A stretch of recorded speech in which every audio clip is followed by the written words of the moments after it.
और kinetic equation से हम बॉयल्स लॉ को भी ड्राइव कर सकते हैं, चार्ल्स लॉ को भी ड्राइव कर सकते हैं, एवोगाड्रो लॉ को भी ड्राइव कर सकते हैं, ग्राम्स लॉ को भी ड्राइव कर सकते हैं। तो काइनेटिक इक्वेशन हमने कल पढ़ ली थी कि वो है PV is equal to 1/3 mnc²। बेटा PV is equal to 1/3 mnc²। अब एम क्या है? Mass of the single molecule है। बेटा जो एम जाहिर कर रहा है वो है mass of the single molecule, single molecule या वन मॉलिक्यूल का मास। एन क्या है? नंबर ऑफ मॉलिक्यूल्स है। बेटा एन क्या है? मॉलिक्यूल्स की तादाद है। और c² क्या होता है? ठीक है, ये मीन स्क्वायर वेलोसिटी। बेटा मीन स्क्वायर वेलोसिटी है, ये मीन स्क्वायर वेलोसिटी।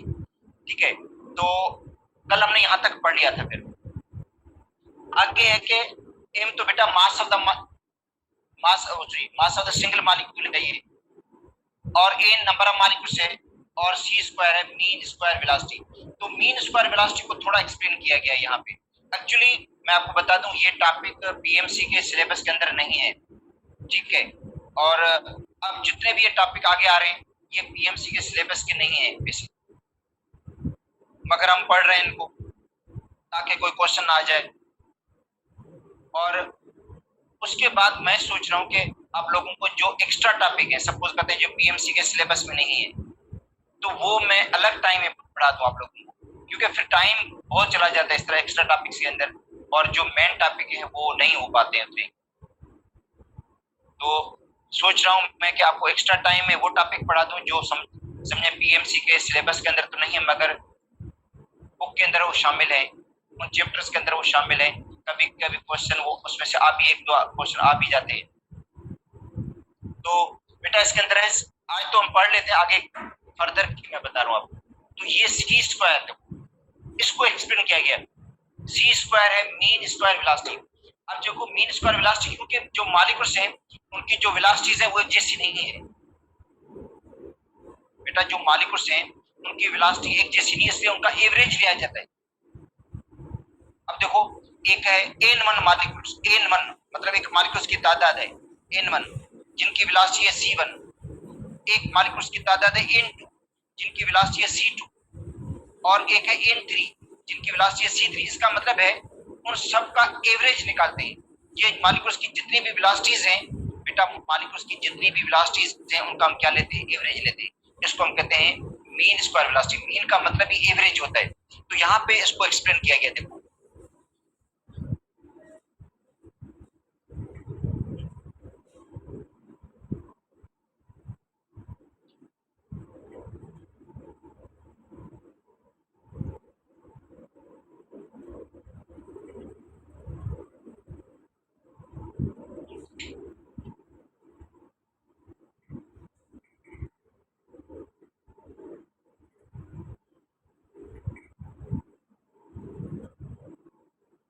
बेटा यहाँ पे इसको एक्सप्लेन किया गया है।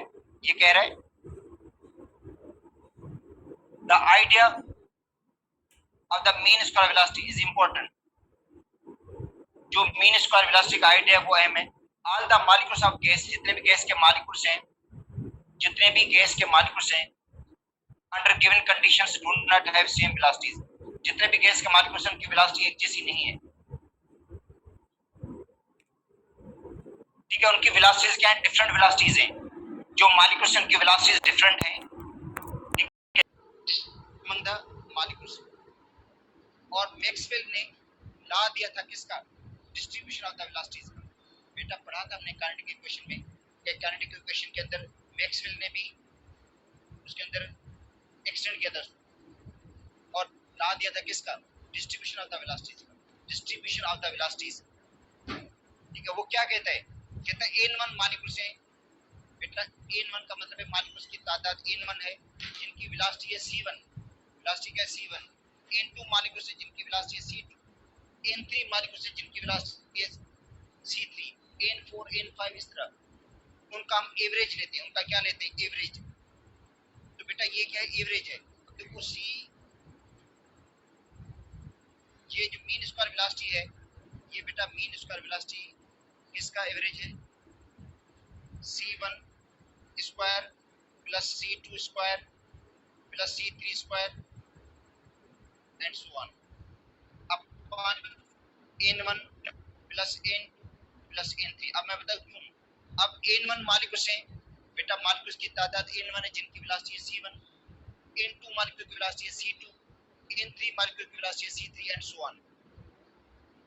ये n1 क्या है, मालिक्यूल्स की तादाद है बेटा, n1 क्या है, मालिक्यूल्स की तादाद है जिनकी वेलोसिटी है c1, n2 मालिक्यूल्स की तादाद है जिनकी वेलोसिटी है c2 और n3 मालिक्यूल्स की तादाद जिनकी वेलोसिटी है c3। इनका हम क्या लेते हैं, एवरेज लेते हैं, जिसको हम कहते हैं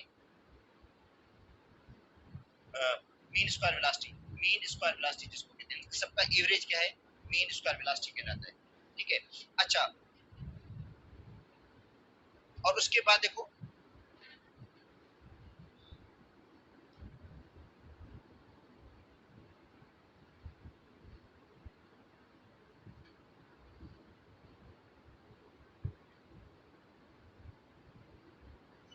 और ये n1 n2 n3 क्या है, ये बेटा मालिक्यूल्स की तादाद है। ये क्या है, मालिक्यूल्स की तादाद, जिसको हम लिखेंगे n से, जिसको किससे लिखा जाता है, n से लिखा जाता है। ये जो फार्मूले के अंदर भी n आया है बेटा, फार्मूले के अंदर भी देखो n आया है, तो ये n क्या है, मालिक्यूल्स की तादाद है। ठीक है, और जिनकी वेलोसिटी का जो एवरेज है वो है मीन स्क्वायर वेलोसिटी। कहते हैं C square is the average square of all possible velocities. मतलब जो सी स्क्वायर है वो क्या, जितनी भी पॉसिबल वेलोसिटीज हैं मॉलिक्यूल की, जितनी भी बेटा पॉसिबल वेलोसिटीज हैं उनका मीन स्क्वायर है।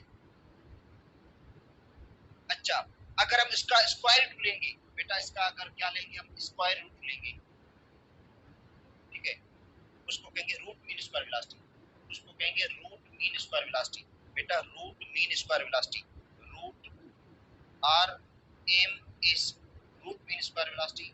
ये किसके बराबर होगा, इसका स्क्वायर रूट, ये है रूट मीन स्क्वायर वेलोसिटी। ये जो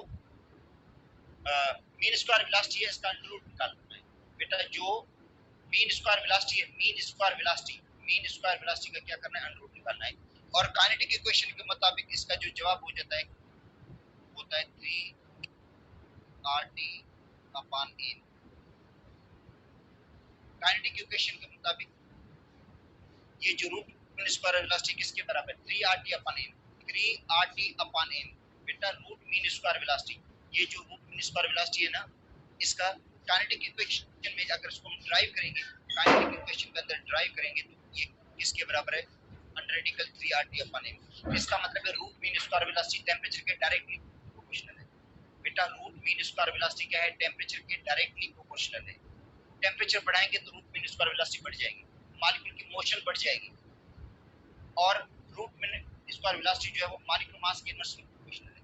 इसका मतलब ये है कि रूट मीन स्क्वायर वेलोसिटी उसी गैस की ज्यादा होगी जो हल्की गैस होगी। तो याद करो बेटा, रूट मीन स्क्वायर वेलोसिटी उसी गैस की ज्यादा होगी जो लाइट गैस है।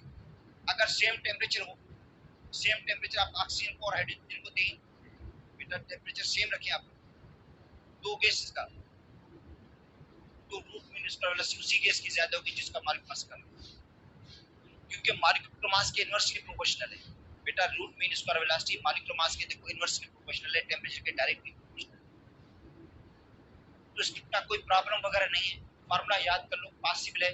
इसका पूछा जा सकता है कि which of the following gases more root mean square velocity, कि किस गैस की रूट मीन स्क्वायर वेलोसिटी ज्यादा होगी। तो बेटा इसके अंदर देख, अगर सेम टेंपरेचर दिया जाता है तो फिर जो हल्की गैस होगी, अगर टेंपरेचर ज्यादा है तो रूट मीन स्क्वायर वेलोसिटी बढ़ जाएगी। इसका मतलब है root mean square velocity temperature के डायरेक्टली प्रोपोर्शनल है और इनवर्सली प्रोपोर्शनल है मॉलिक्यूलर मास के। तो इसके प्रॉब्लम आने के तो चांसेस कम है, क्योंकि इसके अंदर कैलकुलेशन में आपको रूट मीन करना पड़ेगा, आर की वैल्यू के साथ उसको मल्टीप्लाई भी करना पड़ेगा। ठीक है,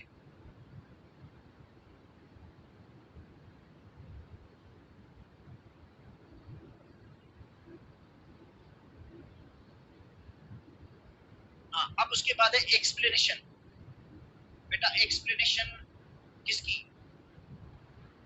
काइनेटिक थ्योरी की, न्यूटन लॉज के हिसाब से जरूरत ही नहीं है, क्योंकि वहां पे ड्राइव किया गया है, बताया गया है बेटा।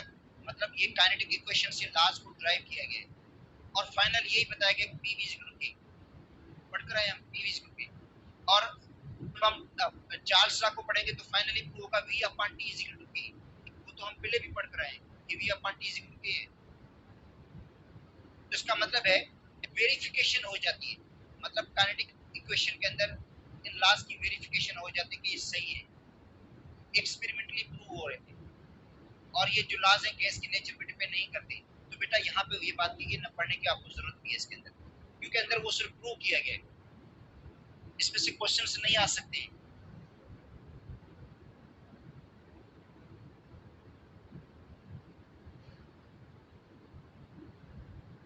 हाँ, उसके बाद है kinetic interpretation of the temperature, ये बहुत अहम है।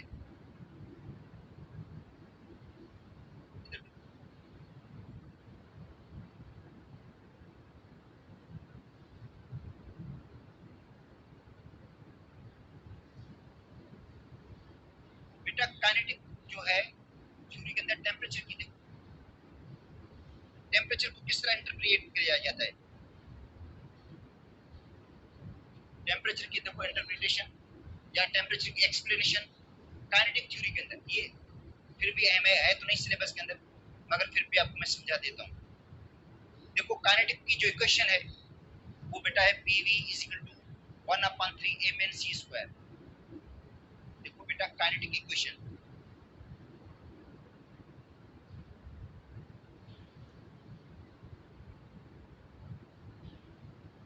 कौन सी है, PV is equal to 1/3 mnc²। पता है आप लोगों को m किसको शो करता है, mass of the single molecule, n किसको शो करता है, नंबर ऑफ मॉलिक्यूल्स को, और c² क्या है, मीन स्क्वायर वेलोसिटी है। ये तो आप बताए काइनेटिक इक्वेशन है बेटा। अब आते हैं kinetic energy of the single molecule. बेटा काइनेटिक एनर्जी देखो, अब आते हैं ये क्वेश्चन 1 होगी। अब आते हैं काइनेटिक एनर्जी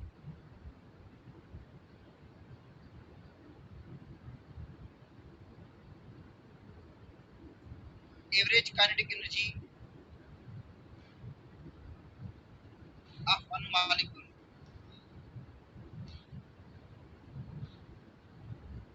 ठीक है, average kinetic energy of one molecule, average kinetic energy of one molecule due to translational motion, क्योंकि मॉलिक्यूल जो होता है वो ट्रांसलेशनल मूव करता है, ऑल डायरेक्शन मूव करता है, क्योंकि मॉलिक्यूल्स की जो मोशन होती है बेटा ऑल डायरेक्शन में होती है, सब डायरेक्शन मूव करता है, कोलाइड होता है, आपस में टकराता भी है।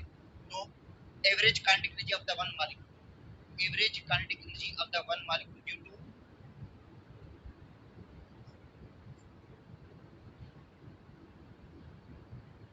ट्रांसलेशनल मोशन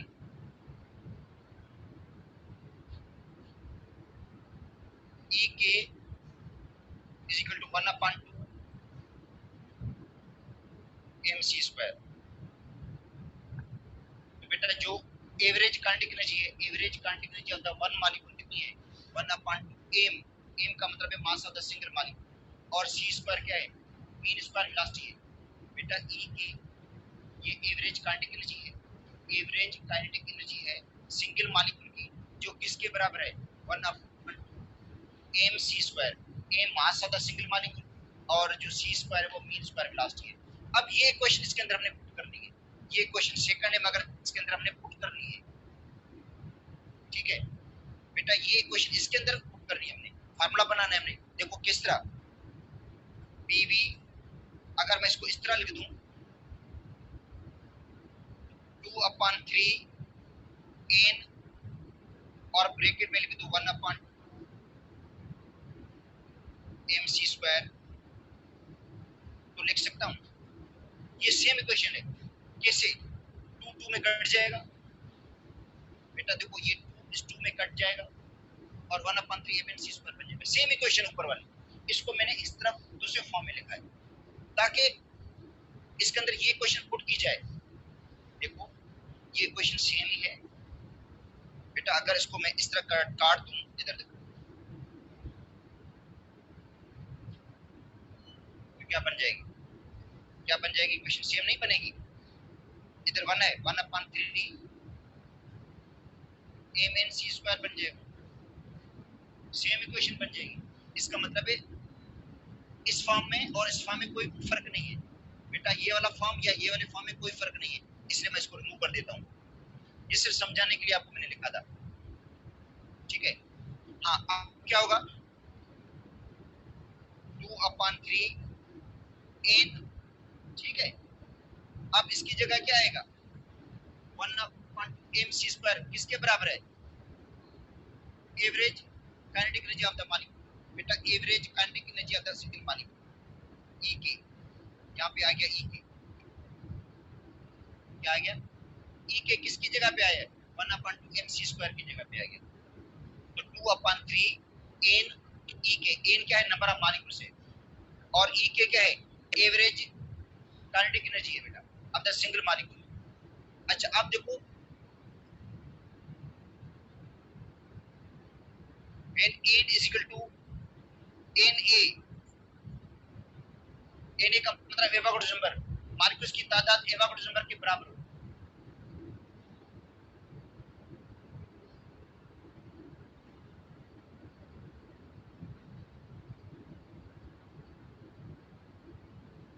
जब बेटा गैस का एक मोल होगा, सुन लो बेटा, जब गैस का क्या होगा,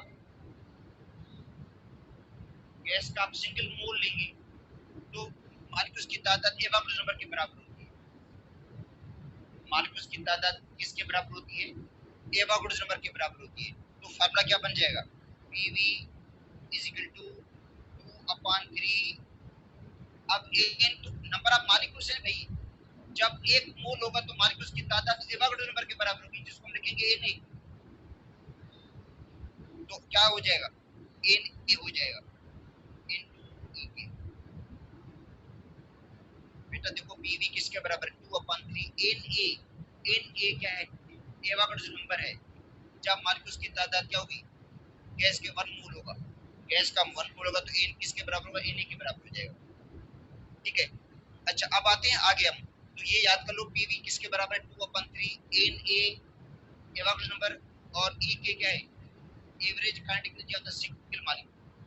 अब आते हैं PV is equal to nRT।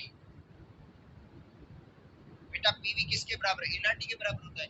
अब इक्वेशन की नंबरिंग मैंने की नहीं है, चलो इसको नंबर मैं देता हूँ 3 और इसको नंबर देता हूँ 4, ठीक है भाई। तो PV किसके बराबर है, nRT के बराबर है। Ideal case equation, when n is equal to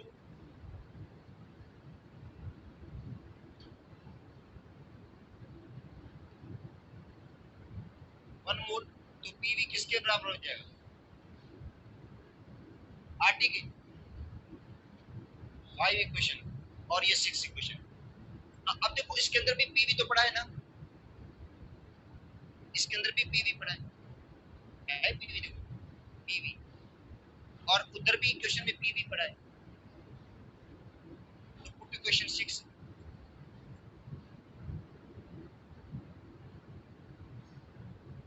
in equation 4, तो हो जाएगा RT। बेटा देखो RT, इधर देखो बता दूं, RT किसकी जगह पे आ गया, इसकी जगह,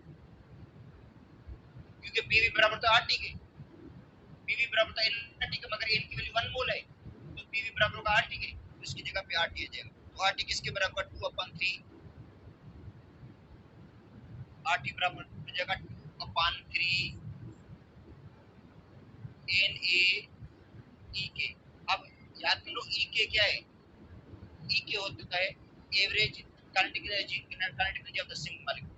Na क्या है, एवोगाड्रो नंबर है, मॉलिक्यूल्स की तादाद एवोगाड्रो नंबर के बराबर है, तो RT बराबर होगा 2/3 Na। अच्छा अब अगर इनकी हम क्रॉस मल्टीप्लिकेशन कर दें, ठीक है बेटा, बाय क्रॉस मल्टीप्लिकेशन 3RT बराबर होगा 2Na E के। बेटा ये आपस में क्रॉस मल्टीप्लाई किया, तो ये 3RT 2Na। अच्छा अब E के आपको मालूम करना है, एवरेज काइनेटिक एनर्जी। बेटा एवरेज काइनेटिक एनर्जी अगर आपको निकालनी है तो 3RT अपान 2Na के बराबर है। ये फार्मूला है। ये फार्मूला बताता है average kinetic energy directly proportional absolute energy. ये बता रही है कि एवरेज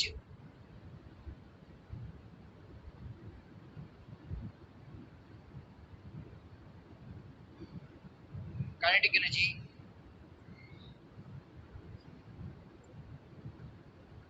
इज डायरेक्टली प्रोपोर्शनल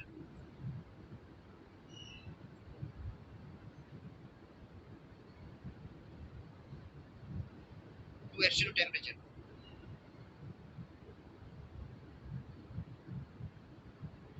बेटा प्रूव हो गया ना कि एवरेज काइनेटिक एनर्जी जो है वो डायरेक्टली प्रोपोर्शनल टेम्परेचर की। जो एवरेज काइनेटिक एनर्जी है वो किसके डायरेक्टली प्रोपोर्शनल है? टेम्परेचर के डायरेक्टली प्रोपोर्शनल।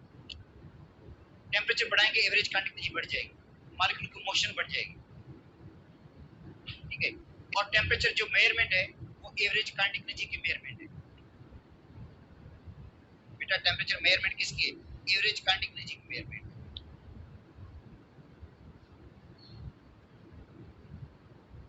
अब आते हैं इसके अंदर ये बुक में क्या लिखा हुआ है।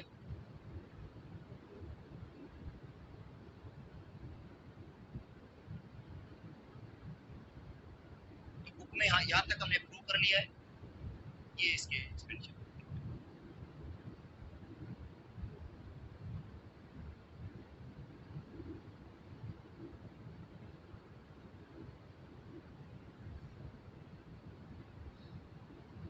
बेटा ये question same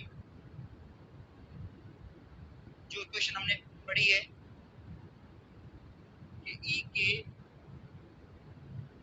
is equal to 3RT upon 2Na, जो हमने पढ़ी है पहले क्वेश्चन 3RT अपान 2Na। इसके बारे में एक्सप्लेनेशन है। कहता है temperature according to the Kelvin temperature, Kelvin का मतलब absolute temperature, is directly proportional to average kinetic energy, average translational kinetic energy. जो टेम्परेचर है वो डायरेक्टली प्रोपोर्शनल किसके? Average translational kinetic energy of molecules. जो टेम्परेचर है वो डायरेक्टली प्रोपोर्शनल किसके है बेटा? Average translational kinetic energy of the molecules. This suggests that change in the temperature, जब टेम्परेचर को चेंज करेंगे तो मॉलिक्यूल की इंटेंसिटी में चेंजिंग आ जाएगी, मॉलिक्यूल के मोशन में चेंजिंग होगी। अगर टेम्परेचर बढ़ाएंगे तो मॉलिक्यूल की मोशन बढ़ जाएगी, टेम्परेचर को कम करेंगे तो मॉलिक्यूल की मोशन भी कम हो जाएगी। तो चेंज इन टेम्परेचर, अगर टेम्परेचर में चेंज करेंगे तो क्या होगा? Change in the intensity of the molecule motion, सारे मॉलिक्यूल की मोशन में भी इंटेंसिटी आ जाएगी। अगर टेम्परेचर बढ़ाएंगे तो मॉलिक्यूल की मोशन में इंटेंसिटी बढ़ जाएगी, टेम्परेचर को कम करेंगे तो मॉलिक्यूल की मोशन भी कम हो जाएगी। इसका मतलब है टेम्परेचर को बढ़ाएंगे तो एवरेज ट्रांसलेशनल काइनेटिक एनर्जी बढ़ जाएगी।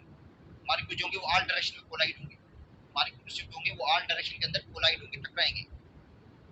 When the heat flow from one body to another, जब बेटा हीट फ्लो करती है एक बॉडी से दूसरी बॉडी में, एक गर्म पानी है दूसरा ठंडा पानी है, एक गर्म पानी हो और दूसरा क्या हो? ठंडा पानी हो। जब उनके आपस में मिक्सिंग करते हैं तो हीट फ्लो करती है, इससे हॉट बॉडी से कोल्ड बॉडी की तरफ, क्योंकि हॉट बॉडी के जो मॉलिक्यूल्स होते हैं वो कोलाइड होते हैं, टकराते हैं किसके साथ?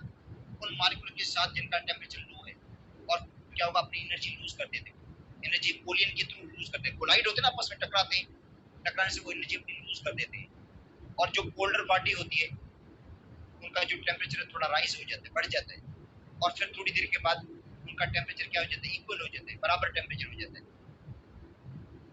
ठीक है, तो ये कहता है when heat flow from one body to another, molecules in the hot body give up the some of their kinetic energy. जो हॉट बॉडी के मॉलिक्यूल्स होते हैं बेटा, जिनकी जो हॉट बॉडी है, जो हॉट लिक्विड है या हॉट बॉडी है, उसके जो मॉलिक्यूल्स अपनी एनर्जी क्या कर देते हैं? लूज कर देते हैं kinetic energy through the collision, किसके जरिए? कोलाइड होते हैं। कोलाइड किसके साथ होते हैं? जो कोल्ड मॉलिक्यूल्स उनके साथ कोलाइड होते हैं। जो हॉट मॉलिक्यूल्स हैं वो कोल्ड मॉलिक्यूल के साथ कोलाइड होते हैं और कोलिन के थ्रू अपनी एनर्जी लूज कर देते हैं कोल्डर बॉडी में। Process of flow of heat, ये जो हीट का प्रोसेस है फ्लो का, ये कंटिन्यूसली जारी रहेगा जब तक एवरेज ट्रांसलेशनल काइनेटिक एनर्जी जो है मॉलिक्यूल्स की इक्वल नहीं हो जाती। जब तक मॉलिक्यूल्स की average translational energy kinetic energy क्या होती है, बराबर नहीं हो जाती और सब मॉलिक्यूल्स का टेम्परेचर एक जैसा हो जाएगा। जो सारे मॉलिक्यूल्स का टेम्परेचर क्या हो जाएगा, एक जैसा हो जाएगा। दिस इक्वलाइज, इससे क्या हो जाता है, इक्वलाइज हो जाता है, बराबर हो जाता है। क्या है, temperature of the both bodies, जो दोनों बॉडीज उनका टेम्परेचर बराबर हो जाएगा। इन गैसेस एंड लिक्विड्स, बेटा गैसेस में और लिक्विड्स में ट्रांसलेशनल मोशन होती है, मॉलिक्यूल्स मूव करते हैं, ठीक है। तो लिक्विड के अंदर और गैसेस के अंदर टेम्परेचर इज द मेजरमेंट, ये अहम बात है, average translational kinetic energy of the molecules. बेटा ये अहम बात है कि लिक्विड के अंदर और गैसेस के अंदर जो टेम्परेचर है वो मेजरमेंट किसकी है, एवरेज ट्रांसलेशनल काइनेटिक एनर्जी, क्योंकि मॉलिक्यूल जो है मूव करते हैं ऑल डायरेक्शन में। Where molecules can not move freely in solids, solid के अंदर मॉलिक्यूल्स फ्रीली मूव नहीं कर सकते, तो सॉलिड के अंदर ट्रांसलेशनल मोशन नहीं होती है, वाइब्रेशनल मोशन होती है। तो टेम्परेचर मेजरमेंट किसकी है, वाइब्रेशनल मोशन की है सॉलिड के अंदर।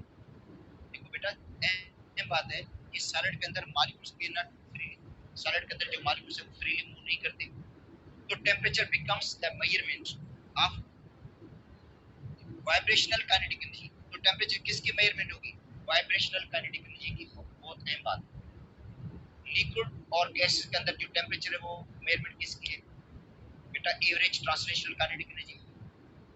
जबकि सॉलिड के अंदर ट्रांसलेशनल काइनेटिक एनर्जी नहीं होती है, मॉलिक्यूल्स मूव नहीं करते, मगर मेन पोजीशन पर वाइब्रेट करते रहते हैं, मेन पोजीशन पर उनमें वाइब्रेशन होती है, तो टेम्परेचर किसकी मेजरमेंट है, वाइब्रेशनल काइनेटिक एनर्जी,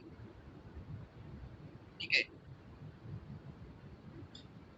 और जब टेम्परेचर एब्सोल्यूट जीरो होता है, बेटा जीरो केल्विन, तो जो गैस के मॉलिक्यूल्स की मोशन सीज हो जाती है, मगर फिर भी उनमें वाइब्रेशनल मोशन होगी, जो मॉलिक्यूल्स अपने मेन पोजीशन पर वाइब्रेट करते रहेंगे। बेटा देखो, अगर टेम्परेचर एब्सोल्यूट जीरो है, जीरो केल्विन है, तो मॉलिक्यूल की जो मोशन है वो सीज हो जाती है। जितने भी गैसेस के मॉलिक्यूल्स हैं, हमने पढ़ा है कि ये आइडियल टेम्परेचर है, जितनी भी गैसेस हैं वो लिक्विफाइड हो जाती है या सॉल्डिफाइड हो जाती है, ठीक है। तो फिर अगर वो सॉल्डिफाई होंगी तो लाजी बात है फिर उनके अंदर ट्रांसलेशनल काइनेटिक एनर्जी होगी नहीं, और फिर क्या होगा, सिर्फ वाइब्रेशन होगी। एब्सोल्यूट जीरो पर भी मॉलिक्यूल्स में वाइब्रेशन होती है, ठीक है। अच्छा, उसके बाद हम आगे बढ़ते हैं।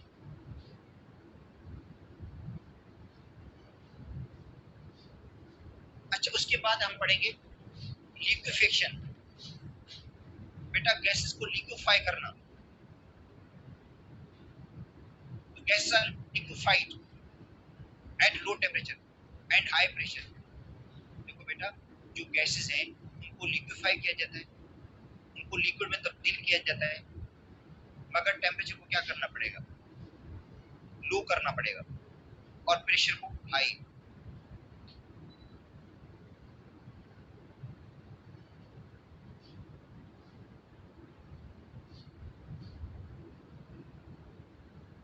तो गैसेस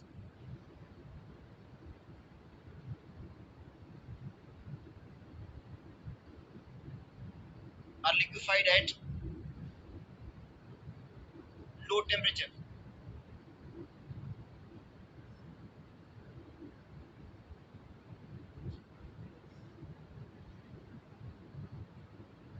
एंड हाई प्रेशर। बेटा लो टेम्परेचर और हाई प्रेशर गैसेस को आप लिक्विड में तब्दील कर सकते हैं, क्योंकि जब हम टेम्परेचर को लो करते हैं तो मॉलिक्यूल्स की जो काइनेटिक एनर्जी है वो कम हो जाती है।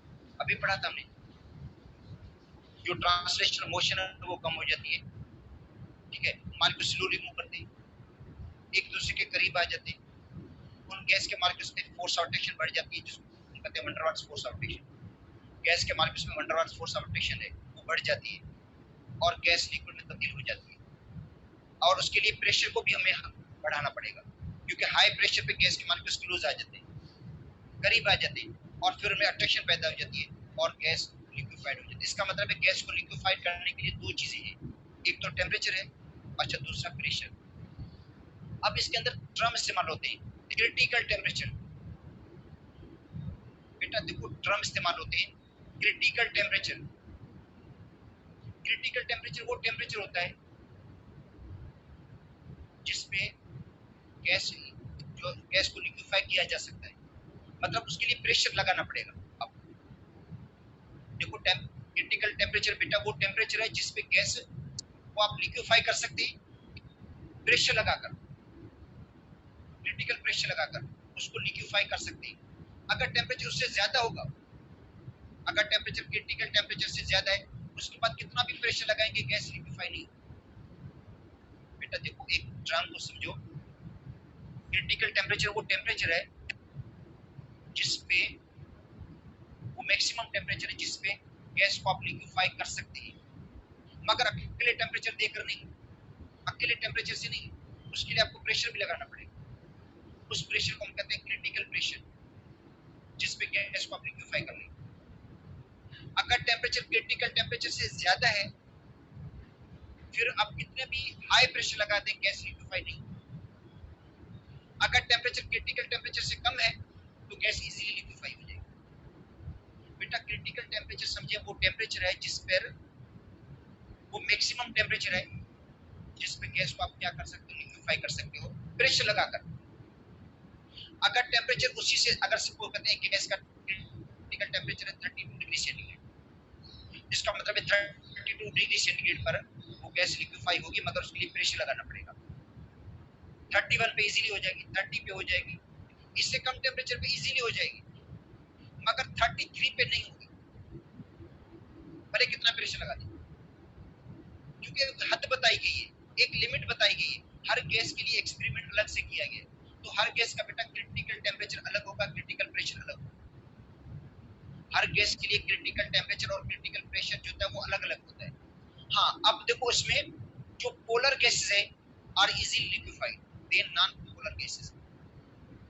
बेटा जो पोलर गैसेस हैं उनको आप इजीली लिक्विफाइड कर सकते हो, नॉन पोलर गैसेस है क्योंकि पोलर गैस में फोर्स और अट्रैक्शन है, और इसका मतलब है जिस गैस में फोर्स और अट्रैक्शन स्ट्रॉन्गर है वो इजीली लिक्विफाइड हो जाएगी, मगर जिसमें फोर्स और अट्रैक्शन वीकर है, नॉन पोलर गैसेस हैं, उनको लिक्विफाई करना डिफिकल्ट। बेटा देखो जो गैसेस पोलर हैं उनको आप इजीली लिक्विफाइड कर सकते हैं। अब देखो जैसे एयर के अंदर पानी के बुखार आते हैं, एयर है उसके अंदर वाटर वेपर से, उनको आप इजीली लिक्विफाइड कर सकते हैं।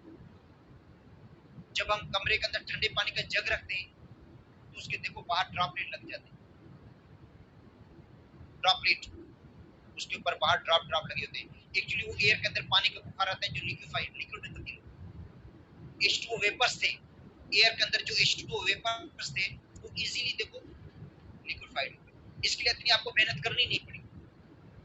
ठंडे पानी मतलब ठंडे पानी की बोतल रखी, ठंडे पानी का जग रखा, उसके बाहर ड्रॉपलेट लगे क्योंकि गैस के एयर के मॉलिक्यूल्स कोलाइड होते हैं, ठीक है, किसके साथ, उस कंटेनर के साथ, और वो कंटेनर ठंडा है तो वो क्या हो जाते हैं, कंडेंस हो जाते हैं, लिक्विड में तब्दील हो जाते हैं। तो इसका मतलब है वाटर वेपर्स को लिक्विफाई करना आसान है, मगर वहां पे जो ऑक्सीजन के मॉलिक्यूल्स है वो नहीं लिक्विफाई हो रहे। एयर के अंदर ऑक्सीजन भी तो है ना 21%, नाइट्रोजन 78%, उनके मॉलिक्यूल्स लिक्विफाई नहीं हो रहे, मगर उसके अंदर जो वाटर वेपर्स हैं जिनकी तादाद भी बहुत कम है वो लिक्विफाई हो गया।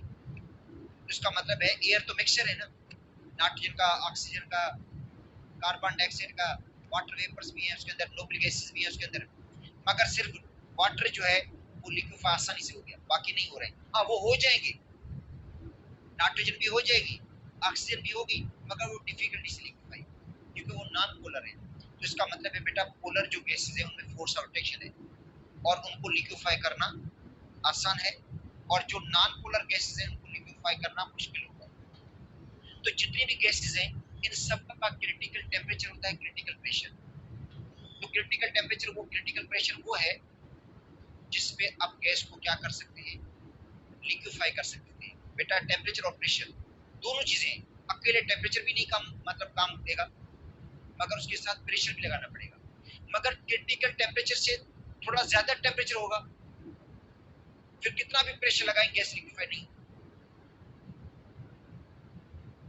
बेटा क्रिटिकल टेम्परेचर वो टेम्परेचर है जिसपे गैस को आप लिक्विफाई कर सकते हैं, मगर प्रेशर लगाकर।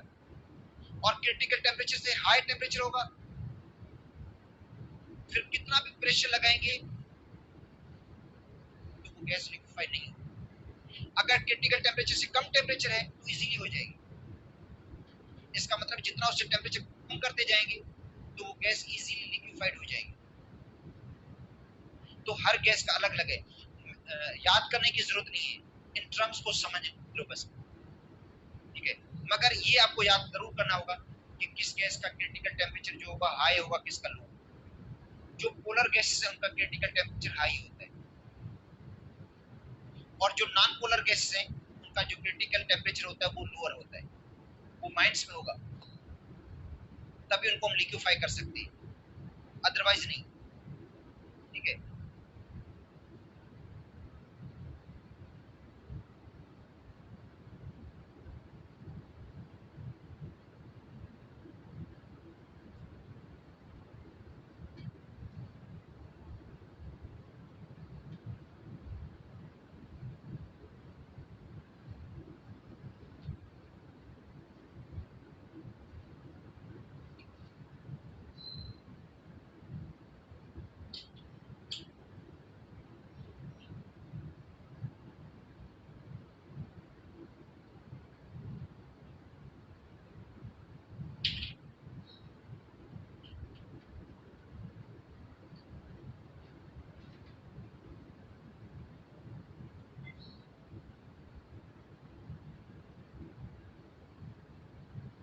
अच्छा देखो, इसके अंदर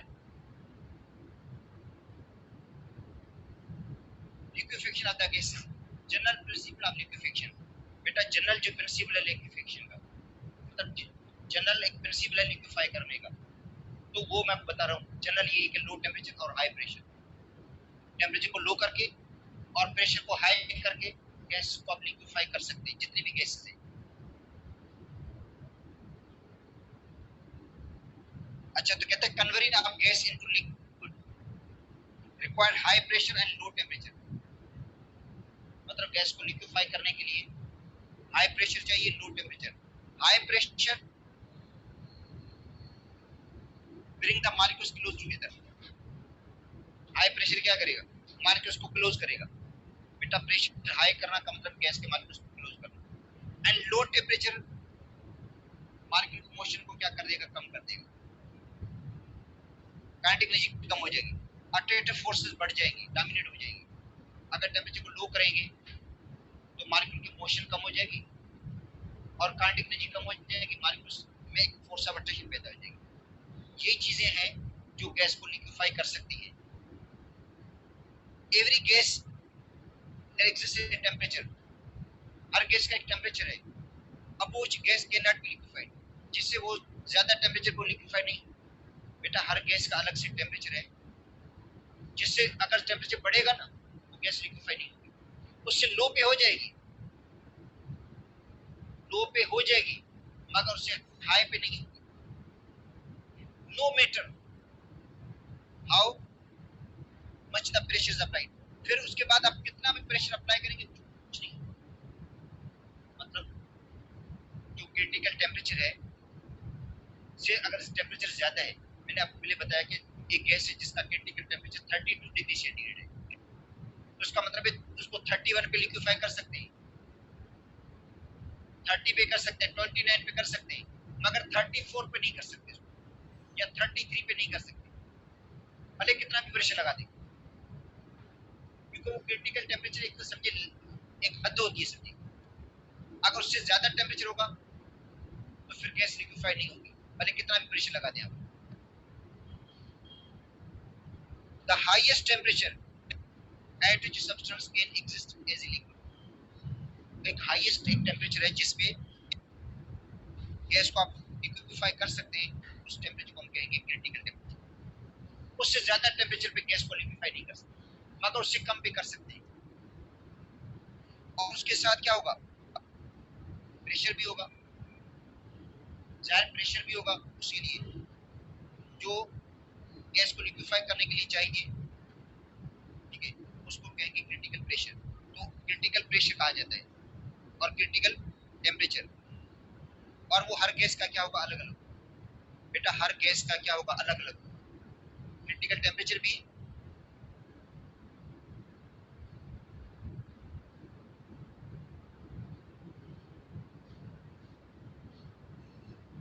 और क्रिटिकल प्रेशर भी।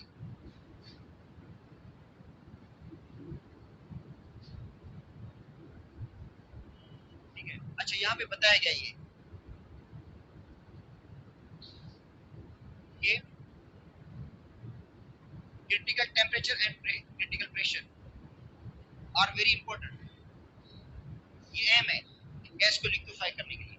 मतलब गैस को लिक्विफाई करने के लिए क्रिटिकल टेम्परेचर और क्रिटिकल प्रेशर की नॉलेज हमें होनी चाहिए। ठीक है, जो गैस को लिक्विफाई करना चाहते हैं, मतलब जो बंदा लिक्विफाई करना चाहता है गैस को, उसको गैस का क्रिटिकल टेम्परेचर और क्रिटिकल प्रेशर के बारे में नॉलेज होनी चाहिए। उसको पता होना चाहिए गैस का क्रिटिकल टेम्परेचर कितना है, क्रिटिकल प्रेशर कितना है। These properties provide us information about the condition। ये गैस के बारे में कंडीशन हमें बता देती है कि गैस कौन सी कंडीशन में लिक्विफाई होगी। अब देखो ऑक्सीजन का क्रिटिकल कितना है, 118.05। बेटा ऑक्सीजन के लिए क्रिटिकल टेम्परेचर कितना है, इसका मतलब है ऑक्सीजन माइनस 118 टेम्परेचर पे आप लिक्विफाई कर सकते हैं। मगर अकेला टेम्परेचर नहीं, उसके लिए प्रेशर भी लगाना पड़ेगा। मगर जो टेम्परेचर है वो कितना है, माइनस 118, क्योंकि नॉन पोलर है, इसलिए देखो इसका क्रिटिकल टेम्परेचर लोअर है। हाँ, इससे ज्यादा टेम्परेचर पे इसको आप लिक्विफाई नहीं कर सकते। देखो इसका टेम्परेचर कितना है केल्विन के अंदर, 154.4। इसका मतलब है 156 केल्विन पे इसको आप लिक्विफाई नहीं कर सकते। 156 केल्विन पे इसको लिक्विफाई नहीं कर सकते, इससे कम भी कर सकते हो। लोअर लोअर पे तो कर सकते हैं आप लोग, अगर इससे टेम्परेचर कम होगा ना, उससे आप कर सकते हो, इससे ज्यादा भी नहीं कर सकते। मगर उसके लिए प्रेशर भी चाहिए, हाई प्रेशर भी चाहिए। और अमोनिया का क्या है, अमोनिया तो पोलर है। बेटा पोलर गैस कहा है, अमोनिया पोलर है, वाटर पोलर है, एसीएल पोलर है। तो याद कर लो पोलर गैस इजीली लिक्विफाइड हो जाती है और उनका क्रिटिकल टेम्परेचर भी हाई होगा। अब देखो ऑक्सीजन का कम है, माइनस 118, नोट कर लो। ये जो दो टेम्परेचर दिए गए ये नोट कर रहे हैं क्योंकि थ्योरी के अंदर आ गया ये। अमोनिया का कितना है, पोलर गैस है, क्रिटिकल टेम्परेचर इसका देखो कितना है, 132.4, मतलब 132.44 डिग्री सेंटीग्रेड पर भी अमोनिया को आप लिक्विफाई कर सकते हो प्रेशर लगाकर। 132.44 डिग्री सेंटीग्रेड पर भी अमोनिया को आप लिक्विफाई कर सकते हो, मगर टेम्परेचर नहीं, सिर्फ इसके लिए आपको प्रेशर भी लगाना पड़ेगा। तब बाकी 134 या 35 पे इसको लिक्विफाई नहीं कर सकते, भले कितना भी प्रेशर लगा दो। इससे कम टेम्परेचर पे इसको लिक्विफाई कर सकते हैं और फिर प्रेशर भी इतना नहीं लगाना पड़ेगा। इसका मतलब है रूम टेम्परेचर पे आप अमोनिया को तो इजीली लिक्विफाई कर सकते हो। भाई रूम टेम्परेचर पे आप अमोनिया को तो इजीली लिक्विफाई करेंगे। रूम टेम्परेचर पे 25 डिग्री सेंटीग्रेड है या 0 डिग्री सेंटीग्रेड पे, एसटीपी पे अमोनिया को तो आप इजीली लिक्विफाई कर सकते हो। भाई जो अमोनिया 132 पे लिक्विफाई हो सकती है, अब ये मत समझो कि 132 पे इसको लिक्विफाई अकेला टेम्परेचर नहीं, प्रेशर लगाना पड़ेगा। उतना क्रिटिकल प्रेशर लगाओगे तभी वो लिक्विफाई होगी। मगर 0 डिग्री सेंटीग्रेड पर समझे इजीली लिक्विफाई हो जाएगी, मगर 0 डिग्री सेंटीग्रेड पर ऑक्सीजन लिक्विफाई नहीं, कितना भी प्रेशर लगा। मतलब दोनों के अगर कंपैरिजन करते हैं तो 0 डिग्री सेंटीग्रेड पे आप अमोनिया को इजीली लिक्विफाई कर सकते हो, फिर आपको प्रेशर भी इतना लगाना नहीं पड़ेगा, जरूरत नहीं पड़ेगी। और मगर ऑक्सीजन नहीं होगी लिक्विफाई। ऑक्सीजन का देखो क्रिटिकल टेम्परेचर है कितना, -118 है। तो आप देखो पोलर गैस इजीली लिक्विफाइड हो जाती है, तो नोट कर दो आप। इस बात से साबित हो गया कि पोलर गैस को लिक्विफाई करना आसान है as compare to non polar gas. तो क्वेश्चन अगर सपोज करते हैं कंसेप्ट के हिसाब से देते थे कि which gas is easily liquefied, कि कौन सी गैस है जो इजीली लिक्विफाइड हो सकती है। उनमें एक अमोनिया दे दें, ऑक्सीजन दे दें, तो आप अमोनिया को टिक करना। अमोनिया से वाटर वेपर्स इजीली हो जाते हैं, क्योंकि जो वाटर वेपर्स है उसके अंदर स्ट्रॉन्ग हाइड्रोजन बॉन्डिंग होती है, ज्यादा पोलर है। जब उनको कम जो क्लोज करेंगे ना तो उनमें हाइड्रोजन बॉन्ड पैदा हो जाएंगे। वाटर वेपर्स का मतलब जब मॉलिक्यूल्स अलग अलग है तो कोई बॉन्ड नहीं है। जब उनको क्लोज करेंगे ना, करीब बुलाएंगे, तो उनमें फोर्स अट्रैक्शन पैदा हो जाएगी, उनमें हाइड्रोजन बॉन्ड बन जाएगा और इजीली वो लिक्विफाइड हो जाएगी, क्योंकि पोलर है। HCl भी पोलर है, HA भी पोलर है। तो पोलर गैस को लिक्विफाई करना आसान है, मगर नॉन पोलर को डिफिकल्ट है। नोट कर दो पहली बात।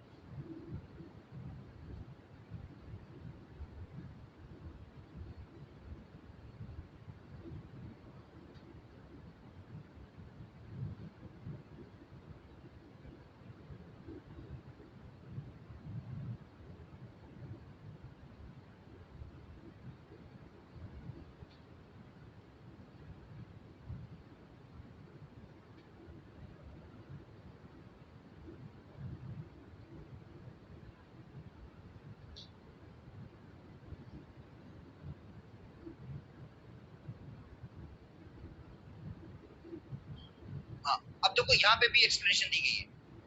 अब मैं बता देता हूँ आपको, क्रिटिकल टेम्परेचर बाकियों के नहीं याद करने, बेटा टेबल नहीं याद करनी है, मगर ये जो थ्योरी के अंदर आ गया ना, ये याद कर लो।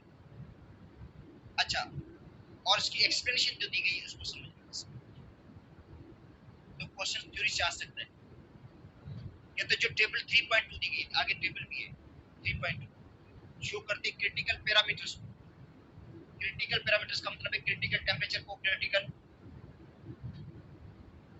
प्रेशर, और उसके साथ क्रिटिकल वॉल्यूम भी होता है। मतलब क्रिटिकल कंडीशन पे, क्रिटिकल टेम्परेचर, क्रिटिकल प्रेशर पे जो वॉल्यूम होगा उसको कहते हैं क्रिटिकल वॉल्यूम। और क्रिटिकल वॉल्यूम जो गैस का होता है वो बहुत ही कम होता है। बेशक आपको होता है एक मोल गैस का कितनी जगह घेरता है, 22,400 सेंटीमीटर, मगर स्टैंडर्ड कंडीशन पे। मगर क्रिटिकल कंडीशन पे क्या होगा, क्रिटिकल कंडीशन पे क्या होगा, टेम्परेचर लो होगा, प्रेशर हाई होगा, गैस के मार्क्यूल्स क्या होंगे, क्लोज होंगे, तो वॉल्यूम क्या होगा बेटा, क्रिटिकल वॉल्यूम बहुत ही कम होगा गैस का, 22,400 नहीं होगा, ये बता दें। ठीक है, वो स्टैंडर्ड कंडीशन पे। तो कहता है critical parameters of common gases, non polar gases. देखो नोट कर दो भाई, नॉन पोलर जो गैसेस हैं, non polar, helium, neon, argon, nitrogen, oxygen non polar है। देखो हीलियम है, नियॉन है, आर्गन है, ऑक्सीजन है, नाइट्रोजन है, हाइड्रोजन, ये नॉन पोलर है। ये गैसेस क्या है, नॉन पोलर है। ऑफ लो पोलराइजेबिलिटी, जिनकी पोलराइजेबिलिटी कम है। पोलराइजेबिलिटी का मतलब है इंटरेक्शन आपस में होती है, क्योंकि पोलराइजेबिलिटी ज्यादा होगी ना, उसकी गैस की ज्यादा होती है जिसका पोलर मास ज्यादा होता है। तो नॉन पोलर, मगर नॉन पोलर में और जो हीलियम है, हीलियम से नियॉन को लिक्विफाई करना आसान है, नियॉन से आर्गन को लिक्विफाई करना आसान है, नियॉन से सॉरी आर्गन से क्रिप्टॉन को लिक्विफाई करना आसान है सभी नॉन पोलर। क्योंकि मोलर मास बढ़ते हैं, मॉलिक्यूलर मास बढ़ते हैं, तो पोलराइजेबिलिटी बढ़ जाती है। बेटा पोलराइजेबिलिटी का मतलब है इनमें वन डॉट सर्टेशन या इंटरेक्शन बढ़ जाती है। तो इसका मतलब है जो नॉन पोलर गैसेस हैं, बेटा जो नॉन पोलर गैसेस हैं उनमें ज्यादा पोलराइजेबिलिटी उनमें होगी, ज्यादा इंटरेक्शन उनमें होगी, ज्यादा वन डॉट फोर्स सर्टेशन उनमें होगी जिनका मोलर मास ज्यादा है, जिनके मॉलिक्यूल का साइज बिगर है, जिनके मॉलिक्यूल का साइज बड़ा है, वो इजीली लिक्विफाइड हो जाएगी क्योंकि रोटेशन होगी। ठीक है, वन डॉट फोर्स सर्टेशन में ज्यादा स्ट्रांग होती है।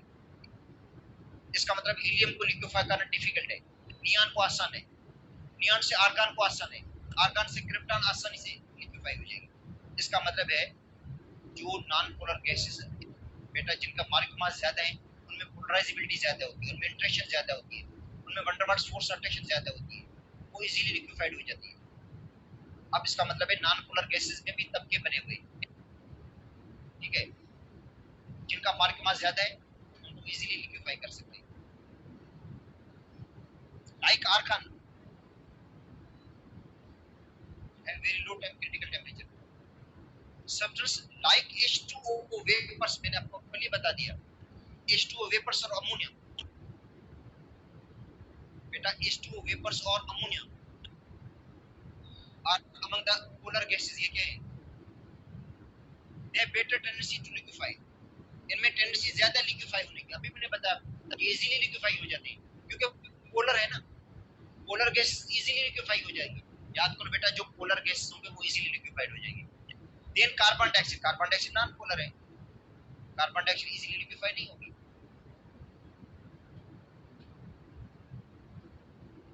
ठीक है, और कार्बन डाइऑक्साइड का टेम्परेचर कितना है? 31.1 डिग्री सेंटीग्रेड। इसका लिक्विफाई नहीं कर सकते, 31.1 से ज्यादा टेम्परेचर पे लिक्विफाई नहीं कर सकते हो कार्बन डाइऑक्साइड को। जबकि अमोनिया का कितना था, आप पढ़ कर आए थे बेटा, अमोनिया का इससे ज्यादा था। No matter how much the pressure apply, भले प्रेशर कितना भी लगा दो, टेम्परेचर अगर क्रिटिकल टेम्परेचर से ज्यादा है फिर गैस को लिक्विफाई करना मतलब लिक्विफाई हो ही नहीं सकती, भले कितना भी प्रेशर लगा दो। मतलब क्रिटिकल टेम्परेचर से वो लिक्विफाई होना स्टार्ट हो जाती है, अगर उससे कम टेम्परेचर होगा तो इजीली लिक्विफाई हो जाएगी। If the temperature of the carbon dioxide is maintained below 31.1, अगर टेम्परेचर को मेंटेन करते हैं 31.1 पे, lower pressure than critical pressure is required. इसका मतलब फिर प्रेशर भी आपको लो करना पड़ेगा, फिर इतना हाई प्रेशर की जरूरत ही नहीं पड़ेगी, क्रिटिकल प्रेशर से भी कम प्रेशर पे वो इजीली लिक्विफाइड। इसका मतलब जितना लो टेम्परेचर करते जाएंगे फिर प्रेशर की उतनी जरूरत नहीं पड़ेगी, अब उतनी हाई प्रेशर की जरूरत नहीं पड़ेगी, क्रिटिकल प्रेशर से भी कम प्रेशर पे गैस लिक्विफाई हो जाएगी। ठीक है, अच्छा डिपेंड किस पे करता है? Size, shape and intermolecular rotation. इसका मतलब ये सारी चीजें किस पे डिपेंड करती हैं? मॉलिक्यूल के साइज पे डिपेंड करती है, मॉलिक्यूल का शेप पे डिपेंड करता है, और इंटरमॉलिक्यूलर फोर्स और रोटेशन पे डिपेंड करती है सारी टेम्परेचर और critical temperature pressure. When gas is made, its critical temperature and critical pressure। अच्छा, उसी स्टेज पे जो वॉल्यूम होता है उसको हम कहेंगे क्रिटिकल वॉल्यूम। बेटा देखो, क्रिटिकल टेम्परेचर क्रिटिकल प्रेशर पे जो वॉल्यूम होगा उस वॉल्यूम को हम कहेंगे क्रिटिकल वॉल्यूम। तो 1 मोल ऑफ गैस, ठीक है, 1 मोल जो गैस का वॉल्यूम होगा इसको कहेंगे VC, क्रिटिकल वॉल्यूम। अब नोट कर दो, critical volume of oxygen, critical volume किसका? ऑक्सीजन का कितना है? 74.42 सेंटीमीटर, बहुत कम है पर मोल। स्टैंडर्ड कंडीशन पे 22,400 सेंटीमीटर। बेटा स्टैंडर्ड कंडीशन पे जो गैस का वॉल्यूम है ना 1 मोल ऑक्सीजन गैस का, वो कितना है? 22,400, क्योंकि मॉलिक्यूल दूर दूर है। जब क्रिटिकल टेम्परेचर दिया, टेम्परेचर कम हो गया, -118 हो गया ऑक्सीजन के लिए, और प्रेशर लगाएंगे तो ऑक्सीजन के मॉलिक्यूल्स क्या होंगे? क्लोज जाएंगे। और कितनी जगह घेरेंगे वो? 74.42 सेंटीमीटर। कार्बन डाइऑक्साइड का कितना है? 95.65। क्रिटिकल वॉल्यूम सेंटीमीटर पर मोल का। हाइड्रोजन का कितना है? 64 सेंटीमीटर पर मोल। बेटा ये है क्रिटिकल वॉल्यूम किसके? डिफरेंट गैसेस के।